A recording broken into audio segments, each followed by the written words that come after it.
Countries around the world are banning the export of weapons to Israel. But here in Australia, this Labor government is allowing Australian weapons companies to manufacture and export to Israel weapons and weapons materials to assist in carrying out a genocide on the Palestinian people. Not only that, but Labor is handing over public money to Israeli weapons companies, companies who claim and brag about testing their weapons in Gaza and on the Palestinian people. So the Greens are moving a motion today to ban all weapons trades with Israel because it is the bare minimum that this parliament should be doing to stop the genocide in Gaza. Canada recently voted to halt all arms sales to Israel, and now the UK is threatening to end the arms trade.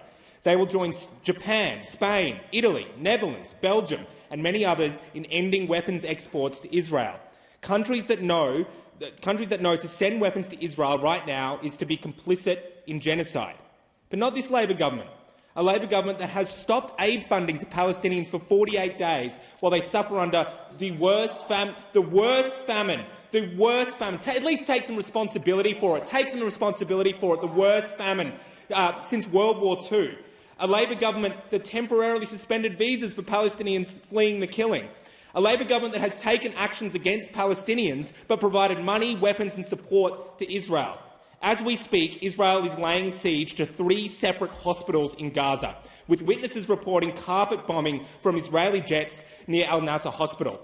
But Labor continually deny that Australia is exporting weapons and weapons materials, despite all of the facts, including from their own departments. So here's what we know. Despite the secrecy of this Labor government, we know that, thanks to DFAT's own data, that the Australian government are exporting weapons, millions in arms and ammunition to the State of Israel, 10 million over the last 5 years, including in October 2023. Drone engines, parts of missiles, mechanisms for bomber planes and metals for tanks are all made in Australia and are being used by Israel during their ongoing invasion of Gaza. In Tungalpa, Brisbane, Ferrer Engineering is the sole supplier in manufacturing the mechanisms that hold and release 900-kilogram bombs in Lockheed Martin's F-35 jets. These bombs are being used in Gaza right now, potentially the ones carpet bombing near Al-Nasser Hospital. And each time that happens, killing hundreds of civilians, that can happen because of mechanisms and only because of mechanisms manufactured in Australia and exported to Israel. During this time, we have also seen the Albanese government provide hundreds of millions of dollars to Israeli arms companies such as Elbit Systems. This company, Elbit, is currently using Palestinians as test subjects for their new weapons, using the destruction in Gaza as their sales pitch, and it is clearly working because the Albanese government bought it. In February this year, Labor signed a $900 million contract with Elbit Systems. Not only this, but the Future Fund has $500,000 invested in the company. Countries like Norway and Denmark have blacklisted Elbit Systems for repeated evidence violations of humanitarian law, but the Australian government, while a genocide is occurring, is signing off on new contracts with them. So what have these weapons done? They have helped kill 31,000 Palestinians, 13,000 of whom are children, injured 74,000, helped enforce an engineered famine on the people in Gaza. Estimates now that 677,000 people, or 32% of all Gazans, are in catastrophic conditions today, famine conditions. 41% are in emergency conditions. It expects fully half of Gazans, more than 1 million people, to be in catastrophic famine conditions within weeks.